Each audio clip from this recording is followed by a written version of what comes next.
Specifies the message that it's outputted by each one, which is just essentially done by 3 spaces, so we can actually still see it running the output as it did before when we didn't run it within the verbose mode itself.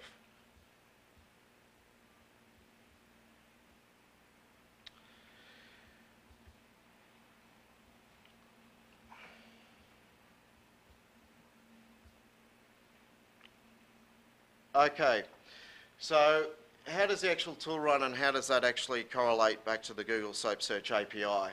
Well, we can see when we run the command, we specify the first argument, which is google.com, and essentially that is the query parameter of the do Google Search Soap message.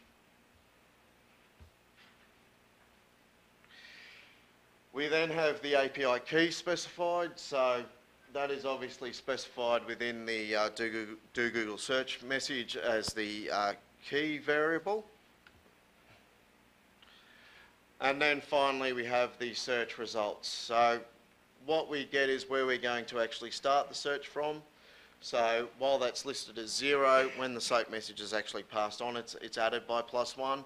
And therefore our max results, if you look at that inversely, is 9, but it's in fact actually 10 when it's actually submitted as a Soap Search API message.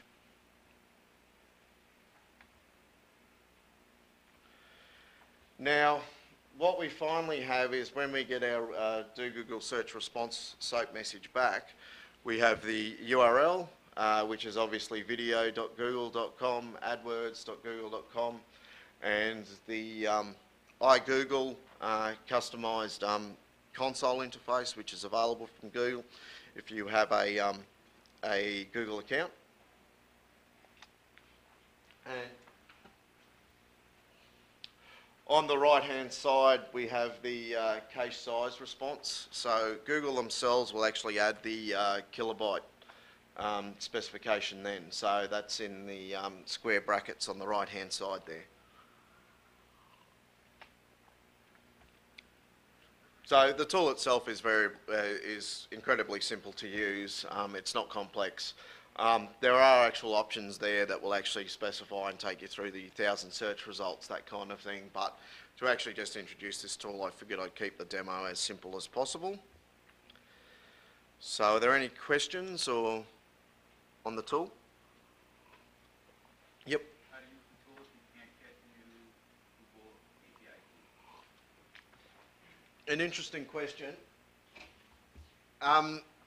I'll talk about this later on. One of the actual planned projects is to use a SOAP HTTP proxy. So essentially what it'll do is you reconfigure api.google.com to point to your local host or to another IP address, and then it will pass the SOAP messages from there. And on the inverse side of that, when it sends the message to Google, it will actually send it as a search query. Now there are SOAP Search API products out there that already do this, such as Aurora from SensePost, but that doesn't actually support the cache page and get cache response mechanism, which I didn't cover because with that API, you only need to specify the URL and the key, and then all you do is get a response from there. So it's not as interesting as the do Google search methods. So we are looking at creating a tool, Damon, that essentially does that. When that's going to be released, I don't know, not within the next 6 months. This product itself is actually expected to be uploaded and published after RocksCon, which is in late November, so I'll have the public release. And the only reason we're holding the release off at the moment is to basically get it reviewed by the OWASP reviewers from there. Any other questions?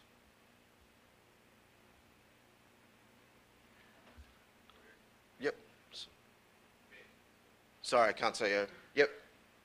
What's your recommended target audience for this tool? Like, do you use this during, say, day job? Do you use this during your profession, or what kind of field would you recommend using this tool? Probably the penetration testing and audit communities would benefit mostly from this. The tool itself, and the way I'd recommend, especially if you had an organisation that would look at doing this, is to just actually use the Google Alerts.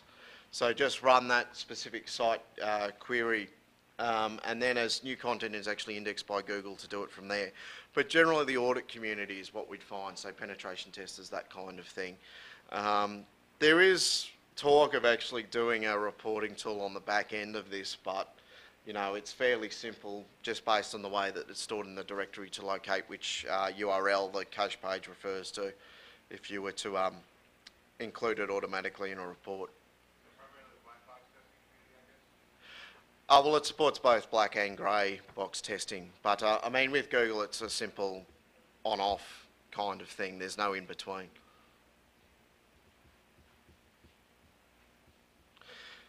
There is, I'll cover the other tool shortly, just briefly, but obviously due to time constraints, because I'm seeing I'm racking up sort of 43 minutes at the moment, so.